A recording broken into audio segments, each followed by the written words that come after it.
everyone, and welcome to Conversations on the Path. I am your host, April Hanna, and Conversations on the Path is a show that I bring everyday people on just like you and me who have somehow, some way found their way on their spiritual path. There's no script here. I don't have any pre-planned questions. I just do everything off the cuff, making these interviews and conversations very natural.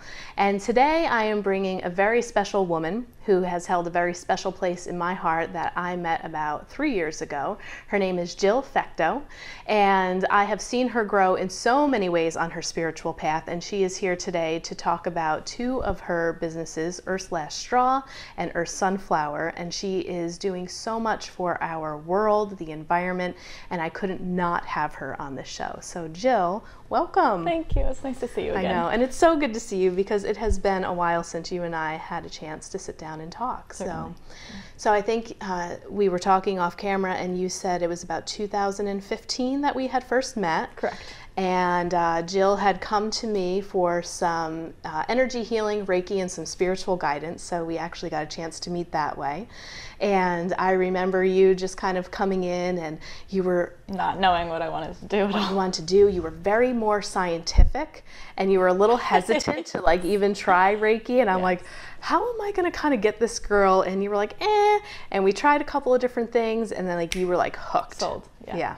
And I remember you ended up getting a job at one of the most beautiful shops, metaphysical stores in Saratoga Springs, Two Sheet of Heaven here, and you were learning a bunch of different stuff about crystals and all of these different things that they had in this metaphysical store, and you'd come and you'd tell me about it. Speaking of which, I'm adorned with rocks right now. Yes. 3 years later, here we go. You are. And then you went abroad. And you left me, and I was like, bye. And I hadn't seen you for a couple of years. And I was on Instagram. I created an Instagram page for Hannah's Healing. And Earth/Straw followed me. I followed them. I had no idea what it was, but I've been trying to, make some steps to help the environment myself. And when I checked out this Earth/Straw campaign, I was like, oh, wow. And I was getting educated about the plastic in our ocean, and I couldn't believe it. And I was like, oh my gosh, what am I going to do to make this change? And then the Instagram page shared a video, and you were being interviewed by a news station. And I'm like, oh my God, this is Jill? And then I sent you a message. I'm like, holy cow, I didn't even know that this was you doing this. Congratulations. It was amazing. And then we got back in touch, and I said, thanks to the rock shop, got back in touch. Yes, let me bring you back. And you brought me a pin. I did. Earth/Straw, and it matches my dress, totally unplanned. The earth matches the earth blue. It does. The other person that we interviewed before you brought a beautiful book, and her book matched my dress, so it's perfect. It's the color of the day. Yes, so I will wear this proud. So for the people who are watching our fun interview here and conversation, why don't you give the viewers a little bit of background about your life? You've had an incredible life and a fun life for your age. You are still so young 24. but wise, 24 years old. So I'd like our viewers to know how you started on this crazy, wild spiritual path and bring us up to what's going on with Earth/Straw. Certainly. So to touch on the spiritual path. So when we met in 2015, I had just moved to Saratoga Springs, where we are located now, and I didn't really believe in anything spiritual, as you know, right? Very scientific. Where's the proof? Where's the proof? Where's the proof? I needed to read the science. I needed the measurements. I needed the whole thing. I didn't really believe in spirit or rocks or crystals or intuition or any sort of energy whatsoever. Or I didn't think that I did. Lo and behold, as you reflect, as you get older, right, 24, but nonetheless, I learned that I always was a girl of the forest growing up. I would always want to be outside in the woods, getting lost in the woods, just admiring trees for hours. And that has been my spirituality, but I didn't really know what to call it. I didn't know that label.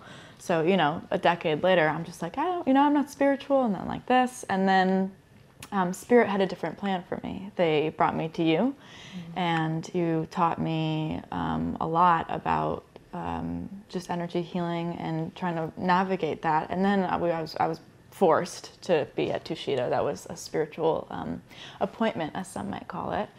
And I got forced to learn about rocks and minerals and crystals. And again, I would go in and say, oh, all of this is nonsense. These rocks, they're rocks. What do you mean? They have energy, they have vibrations, they have frequencies. And then my whole world changed.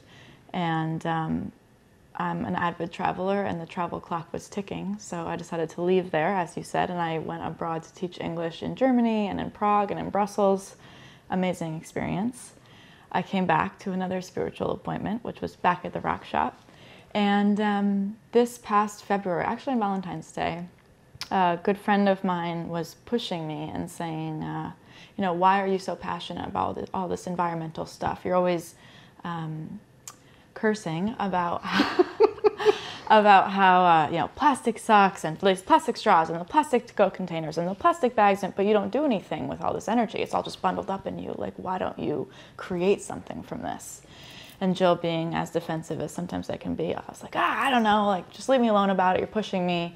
And then 3 hours later, this image of the pin just popped into my head. The logo, it just came to me, and I was just like, okay, I guess I'm going to do this. And Spirit was like, yes, you are. So I decided on straws because, frankly, I don't think many people are ready for an entire conversation of ridding plastic from their lives. I think most people wouldn't respond very well to that conversation of the bags and the containers and the straws and everything that we use in our day-to-day basis. So I thought straws were just small enough where we could just say, like, hey, just use a different straw, or just don't use one. It's not a big life change. You don't have to change the food that you eat or how you're cooking or the places that you're going to. You just don't use a straw, or just use a different straw. And I decided to go door to door in Saratoga Springs talking to business owners about switching from plastic straws to alternatives like paper, stainless steel, glass, sometimes bamboo. Not very many want to do bamboo. It's quite pricey. And actually a lot of them said yes, which was very surprising. It was a hard sell. They're more expensive. It's a longer wait time. And some people just don't care about the environment, which is sad, but a reality that we all have to face, and I think will enrich the dialogue as we move forward.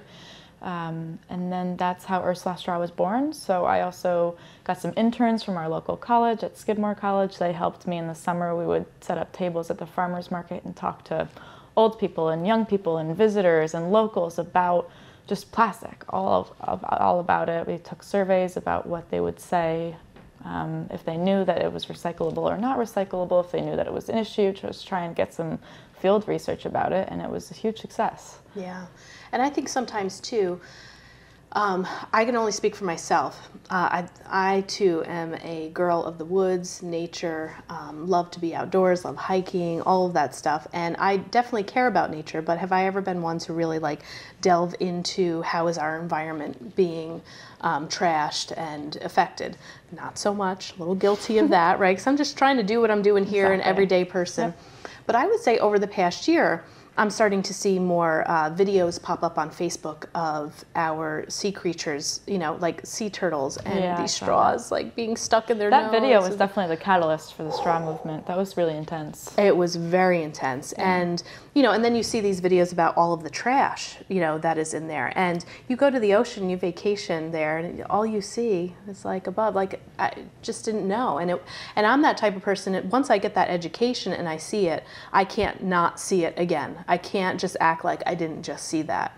And so a lot of your stuff on your Instagram page was really helpful for me because I'm seeing it. And then, you know, the next day I'm going and getting my iced coffee from Dunkin' Donuts and they hand me a straw and I'm like, oh God, I just took the plastic straw. My girlfriend and I went to Miss London's yesterday and I sat down and we're having a nice dialogue. I look at her glass. I said, really? Are you serious? She was like, I knew you were going to say something. I knew I was meeting you and I shouldn't take it. And I was like, it's just, but that right there, it's mindfulness. Yeah. Right, so you take one small step and okay, you forget that first time, but the second time you probably won't forget. And then you're at the grocery store and you're buying 2 cups of yogurt and the lady throws them in the bag. And you're like, wait, I just thought of that. I don't need that. It's like, oh, I don't need the bag. So it's small, very small steps, but the larger the dialogue that we talk is, the more exposure that we're going to get, and people are going to say, oh, wait, actually, I don't need that straw. I don't need that plastic bag. Right. So maybe you can educate me a little bit more today, and also our viewers, because I guess when I thought I'm recycling plastic, well, I'm recycling it. It's going somewhere, and I'm doing something about that. But from what I'm understanding and learning is that plastic has a very long, what do they call it, a carbon footprint? Yeah, shelf life. Shelf just life, make it- yeah. So tell me about the world of plastic and what I don't know. And of course, you're gonna rock my world and change everything. I'm gonna be getting rid of a bunch of plastic, I'm sure, after I go home today. But yeah, so educate me and what's going on with the plastic and why is it so detrimental to the world and our environment? Yeah, the more I learn, the more terrified I get, to be honest. It's not a glamorous situation.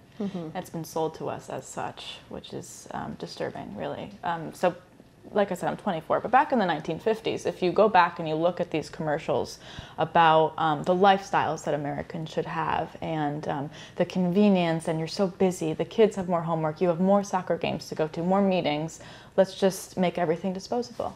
Let's just make everything a one-time use. You know, we don't need the glass, we don't need the cardboard. You just use it once and you throw it out.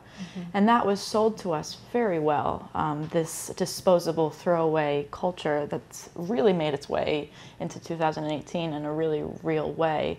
And I've been learning that plastic comes from petroleum. It's a fossil fuel. So that means we're extracting coal, natural gases, oil, to make a plastic bottle that you use, and then some people don't recycle it or don't, it just goes in the garbage. So massive amounts of resources are made to use plastic that are designed to be used once. That's concerning on a really large level. And plastic was designed to basically be indestructible. It was designed to be extremely durable, which is great in some instances and terrible in others, because the bacteria, the fungi, the earth had never seen a product like this. It had never seen something that it couldn't break down itself. And that's where you're talking about thousands of years for plastics to be broken down. And they don't go away. They get into very smaller and smaller and smaller and smaller pieces called microplastics. And those are the pieces that are really concerning, because if you look out to the ocean, you say it's beautiful, there's nothing there. But if you go with scientists and they have tiny, tiny little nets, they skim off tons of microplastics on the top of the oceans. Animals don't know what that is. Right. You know, animals haven't had time to evolve to the speed that we've been creating this product and throwing it into wherever it ends up going. So, of course, like you said, you know, the fish and the sharks and the things that we love to eat too. I don't eat seafood, but people love to eat salmon. Guess what's in that salmon that you just paid for? Yes, one of my friends who's a vegan I was sitting with them, and we were talking about it, because I've slowly been moving from meat-based to vegetarian to a vegan lifestyle, but I was still really loving my fish and my salmon and stuff like that. And she came in and she talked to me, and we ended up talking about plastic, and she was like talking about those little microplastics, how the fish don't know, so they're eating that, and at a very small level, like our fish have plastic in them, and we're ingesting that. So now it's, yeah. And I'm like, what? Now I can't eat fish anymore. I'm like, oh, here that made it easier for you to switch to that vegan lifestyle. Tough. But it's a reality, you know, it's in the food chain. And those smaller pieces make it seem like it goes away because you don't visually see it anymore, but it never really goes away. And that's really frightening.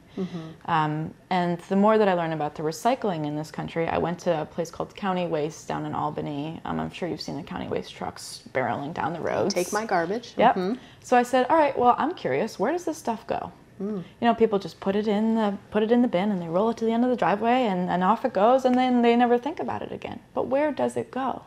Like, it doesn't just go poof, it doesn't disappear. So I decided to start following some of these steps. And I went to this massive facility, and it's dirty and it's dusty, and there's machines spitting out all this type of recycling. And part of me thought, wow, this is great, you know, we're reusing stuff. And then I started asking the right questions, and glass right now is not being recycled. It's being put into landfills because nobody wants to buy it. There's no market for it. The market has totally bottomed out. So what I go buy a 6-pack on a Friday evening to enjoy, and I buy glass thinking, oh, glass is definitely recyclable. This is a great choice. I go, and there's massive piles of glass that are being sent to a landfill. And I was like, what? What's up with this? You wouldn't have known unless you went and saw it. Nope. And then a lot of our recycled products were being sent over to China. They were buying it, buying our recycled goods, and then they decided they don't want our recycled goods anymore. I mean, think about how much China has to recycle on their own without taking America's recycling. So then that market has totally bottomed out. Now, why would they buy our recycled product? To make other things? Correct. And okay. Yeah. So, and they're not buying our recycled product anymore because they have their own quantity that they need to deal with. And the guy, interestingly, said something about the Amazon effect. I was like, what? What do you mean, the Amazon effect? He said, we used to have a lot of cardboard, a lot of packaging during, December. We knew how to process it. We knew exactly where it was coming from. Naturally, Christmas. Now, he said, it's every month, all year long, and it's getting really hard for facilities like this to be able to process all of this. And I said, I said, oh, the Amazon effect, of course. Everybody's buying from Amazon. 2-day shipping, right? Right. We're getting our groceries shipped to us. And where does that packaging come from? And where does that packaging go? You put it in your recycling, but it has to go somewhere. And I think that it's time that America kind of steps up in terms of how else can we use this recycling? How else can we recycle this recycling? Right. Whether that be using it to make energy or using it to make really awesome, cool products. I don't really know what the answer is. I'm kind of exploring that right now. And that's part of this spiritual path, is like the earth is very much in need. And I kind of have just put all forces into that. Well, and then another one of your Instagram videos was talking about a nice little plastic bag that you've been washing and drying and using over and over. I think you said, I've used this plastic bag over 80 times or something like that. For months. Months. Yeah. So I'm like... It's like a little Ziploc bag. And me, I'm like, thanks, Jill. Okay, can I at least go through my last box of plastic, Ziploc bags? But so maybe you can even talk about what are some of those tricks? Like, what are some things that we can think about to change in our household? And that might also bring us to your other business, Earth Sunflower. And so give us some tips. How can we start to be more conscious of what we have in our homes? What do we do with the stuff that we do have left over? Like if you have a bag of storage bags or whatever the case may be, like what are some things that we can do and change over rather quickly that doesn't feel like it's impeding our lifestyle? Huge burden. Yeah. Well, we'll start with straws, right? So either just don't get a straw, don't get a lid. That's the biggest thing, is people say, well, how do I drink it? It's like, well, just drink it, just don't get the lid. Like, I'll stop on the sidewalk. People say, well, I gotta go. It's like, just stop for 3 seconds and just take a sip of the coffee and then keep moving. That I was just like, just don't get the lid. But all of my family members now carry stainless steel straws with them. Girls, of course, it's easy because we have purses. Guys, it's a little bit harder because, it's a long straw. It has to fit in your pocket. But male pockets are quite long. It's doable. In terms of plastic bags, the ones at the grocery store, I simply just say, please just don't take them. If you forgot your reusable bag, get a paper bag. And they have them. They do. They might look at you Under like... the counter. They do. Right. Yeah. They might go, oh, all right, I'm going to go grab them. But they have them. Or honestly, sometimes I just leave the grocery store like this. Because I have 3 reusable bags in my car. And if I didn't be mindful enough to take one, then I don't really deserve a bag in the first place. So you just see me walking out like this, it's silly, but I'm stubborn in that regard. And water bottles, there are so many reusable, cute water bottles, hot water bottles, cold water bottles, they're everywhere. I would say the first thing that you should do is, just as you're about to leave the house, say, wait, okay, do I have my reusable bag? Do I have my lunchbox that's reusable? Do I have my stainless steel straw? Do I have all of these things that you kind of forget, and then they're sitting at your house. You want a coffee at 12. You forgot your reusable mug, and you're like, I just want a coffee. And then that happens day after day after day after day. And then the reusable mug gets dusty, and you're like, crap, I'm never going to use this thing. So just before you leave the house, do a little mental checklist. I do that all the time because I get really mad at myself when I forgot the reusable bag or I forgot the stainless steel straw. And just mindfulness, I think, is the key here. Just take it one step slower. Everybody's in such a rush these days that not only are people not literally stopping to smell the roses, but real environmental detrimental effects are happening because of just this, what I've coined excessive consumerism, where I need it and I need it now. And that's not only hurting turtles, but it's hurting us.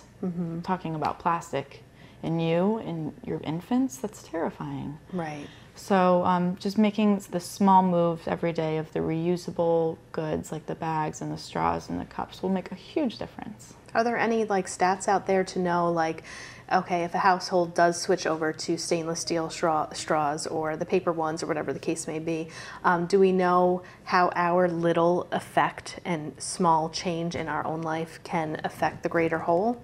I have no idea. No idea.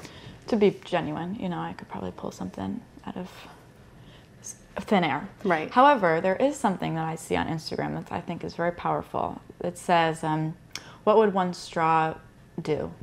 It says 8 million people. So, you know, you think like, oh, great, it's just me. I just need a cup of coffee. I forgot my reusable. But what if everybody in the whole capital region said that all at once? Right. So you think of like your little effect, but it can be multiplied all over if your friend sees you pull out your stainless steel straw at the bar. Or if you're, you know, grocery shopping with your family and you're like, oh wait, no, we don't need a plastic bag. I brought my reusable. I guarantee next time they go to the grocery store, they'll remember their reusable straw. And the lady behind them in line will say, or a bag, excuse me, will say, oh, they have a reusable bag. You know, I should get one of those. So it's that ripple effect. Now, well, yeah, and I want to say that, and then I want to say this next thing too, but now the people at Dunkin' Donuts, no, they don't give me a straw anymore. Oh, good. So I was kind of very proud. They know that the first you're time, that lady. And I was like, oh, I don't need a straw. I have my own. And, you know, a couple of times I went through, you know, they were like, oh, okay. You know, kind of looked at me weird, like, oh, what? You know, like I could tell that maybe they didn't even know what I was holding up. Yep. And then maybe the third or fourth time, one of the girls says, oh, how do you like it? Does it taste okay? And I'm like, actually, it's better because it's stainless steel. And if you're drinking something cold, it's like, it makes it colder. And I'm like, this is wonderful. The other question that I get all the time is, how do you clean it? And are you able to clean it well enough where it doesn't get disgusting? So I know that those are some people's maybe fears, qualms, qualms or whatever. Business owners too. That's been my hardest sell with the reusable. You know, no, it's not sanitary. But it's just like, but we all use the same forks and knives. They go through the dishwasher. How do you know that dishwasher is even running back there? Or they're even putting soap in, and nobody questions about, oh, I need a new fork. But something about the straws, but the forks touch your mouth too. So it's these like weird little nuances, but like I said, so switching to Earth Sunflower, I'm starting this company that I'm selling the non-plastic goods because of how much I've seen that there's a need for that. And they come with little cleaning brushes. Right, I have one too. So that's one too. On a larger scale, I can't ask businesses to pay employees to stay for an hour after they close to clean the stainless steel brushes. They are dishwasher safe. And if you trust that the silverware is being cleaned properly, I could assume that, you know, the straw is as well. When you get into milkshakes and really thick smoothies, then you really should take an extra second and clean them with a brush. But if you're talking water, iced tea, any cocktails, it's fine. Right. Just put it in the dishwasher. Now, from a business owner's perspective, I am assuming that plastic is incredibly cheap. And there's probably, you know, the cost involved in having to switch over to these products that are more environmentally friendly. So do you get that argument a lot? Or It's the argument. It's the argument. So I learned very early on that nobody wanted to talk to me unless I brought them numbers. Okay. And I am a humanitarian, nonprofit loving environmentalist, and I was like, you want me to bring you what? Number sheet? Like, okay. So here I am at my kitchen counter being like, okay, here we go. We're talking about like half of pennies. People throw pennies on the ground for a plastic straw. Like, how can you compete with that? And then I was very disheartened at that point because, you know, the stainless steel or even the paper straw is like 5 pennies, but the other one's half of a penny. So then you're like, damn, this is going to be pretty hard. So a plastic straw is like half a penny, whereas a paper straw is 5 cents. Yeah. Okay. And then when you're buying in bulk, that cost is much larger. You know, the business owner would say, you want me to pay 10 times more for paper straws? And I'd be like, yes, I do, please. And then I would help them with marketing. You know, it's really good marketing right now. You're not going to lose customers because you switch to a paper straw, but you're going to gain, I would hope, a good amount because of you're making these steps in the right direction. Marketing is really key these days. And then there's these bans happening all over the country. Seattle was a very big ban where they banned the plastic straw. Inevitably, we are moving in that direction. I don't think an all-out ban sometimes is the best option because a lot of the debate has been about hospitals. In the medical field, people really do require plastic straws. Right. And as I mentioned before, I was in a hospital last year as my father was passing, and indeed, he did need a plastic straw, which has some irony there for me personally. But I think the larger population doesn't always need plastic straws, or a straw at all. Really, it is quite a luxury item. But the cost has been very challenging. But if you buy the stainless steel, if you buy glass and you reuse them and reuse them and reuse them, then it'll probably equal out your cost. Over the long term. Right. Exactly. Right. And if none of those options sound good to business owners, I say, all right, fine, let's just do a straw upon request policy. That's going to save you money on your end, and it's going to make me happy because you're not putting straws in every glass. Have you ever noticed how they do that? You sit down at a restaurant, and they just put a straw in every single glass. Like, when did that start happening? I know, I was thinking about that too. It's like, when did we not want to put our lips on a glass and just drink out of a plastic straw, like with water, even water, you know? It's like, we use their, like you said, we use their utensils. Yes. We're putting our lips on their forks, their knives, their spoons, but we don't want to do that on the glass? On the glass, yeah. Why? I don't remember it always being like that otherwise, too. So I think a lot of that action is, again, not being mindful about things. You know, the people at Price Chopper will just put it in the bag because that's the action they're used to. Right. I do the same. I work retail. I manage a retail shop full time. I do the same thing. You know, and then I have to say, wait, stop. Do you need a bag? And most times I'll be like, oh, no, I'm fine. I'll just stick it in my purse. And I'm like, oh, good. I'm glad that I asked. And I asked that extra step. Right. But it's very much muscle memory for a lot of people. But Saratoga has been very receptive to the campaign. We have had some actual business owners change, like I said, which has been super humbling. And I'm just very grateful, you know, for you and for the businesses and the community support and the farmers market for just making this happen for me. Well, let's give a shout out to those businesses that did change in Saratoga, because I think that that's wonderful and they should be recognized for that. Absolutely. So which ones did you go to and they actually decided to switch? That was Saratoga Tea and Honey was my first. Haley over there is amazing. She's a boss in every term of the word, and was very welcoming to me with open arms. Hamlet and Ghost, one of the Saratoga's favorite cocktail bar, went stainless steel. Thank you for that. Greenhouse Salads over on Railroad. Oh yeah. Saratoga Gelato, surprisingly. Nice. Eugene was again very welcoming to me in that regard. Wheatfields decided to go straw upon request. Okay. So that's a great victory, and that's it for now. Okay, and you were talking about the ban. I don't remember. Oh, I'm sorry. Oh, yeah, no. Cantina. In Cantina. Oh, great. Good for Cantina. A great Mexican restaurant. I know, here. one of my favorites. Their nachos are to die for. Yes. They just went paper straw as well. The problem right now, I should note that the paper straws are approximately 4 months out. So if me and you wanted to just go gung-ho and order a case of paper straws, we would have to wait 4 to 5 months to get a box of paper straws. Wow, why? Because the demand is so high. Now it's so high? It's skyrocketed. Wow. Because you're talking about Malibu and San Francisco and Seattle and all of these cities that are considering a ban or have full out done a ban, ordering millions and millions and millions of paper straws. So it's made Ursula's straw job a little bit harder.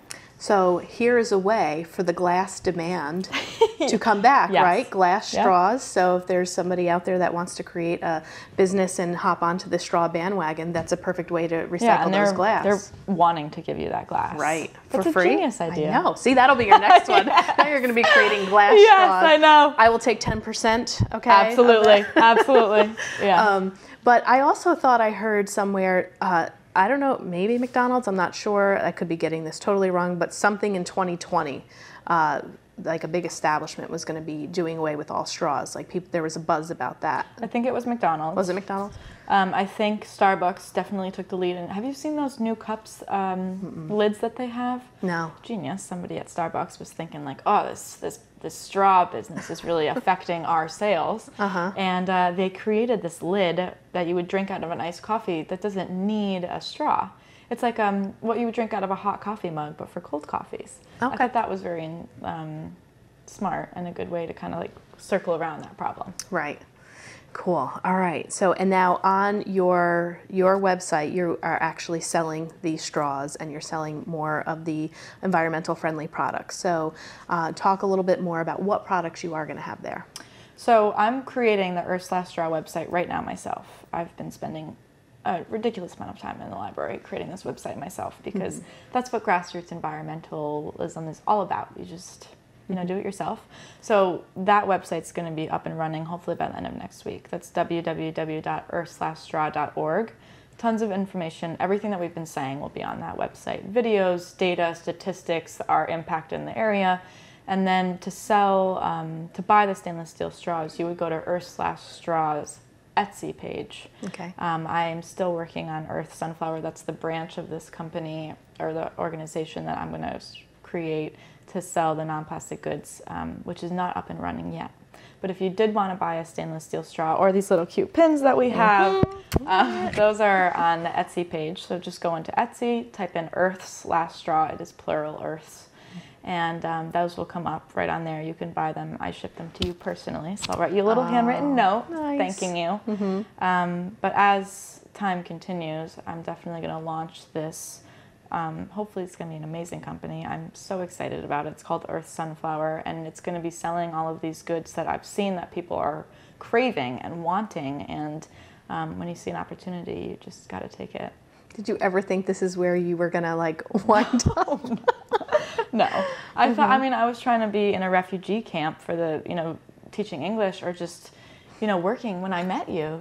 That was the goal. That's why I flew all the way over to Prague, and now I'm selling stainless steel straws. But that's right. This path that we're talking about, right? And you kind of just got to put your hands up and you say, okay, I'm here for the ride. Show me the path. And this is the path, and I wake up every single morning and I'm just beaming. I'm just delighted that I'm here and delighted that I'm doing this, and I just feel very connected to the earth, very connected to this message, and I'm happy that I get opportunities like this to spread that. Yeah, and I'm sure the earth is thanking you, all of the earth spirit guides, the fairy kingdom, yes, right? Gaia's with me every day. Yes, yes. Well, thank you so much for being a part of Conversations on the Path. I will do whatever I can to support you, because it's been wonderful to see you just blossom and bloom and finding this path, and who knows where it will take you and where it will lead you. I have full faith that you're going to continue to impact and change the world and change people's lives, and you're doing it. So it's an honor to know you and to help you and to be a small part of this change. I appreciate it. Honestly, every action helps. I believe that wholeheartedly. And you have impacted me in some ways. I'm like, damn it. But I love it, and it makes me feel good too. And I will continue to do what I can to make my personal changes as well, by being educated by you through all this. So I wish you a ton of luck with your new endeavors. Thank you. Thanks for having me. You're welcome. Earth/Straw. Yes, and Earth/Straw. Okay. All right, everyone. So thank you for tuning in to Conversations on the Path. We hope you enjoyed this episode.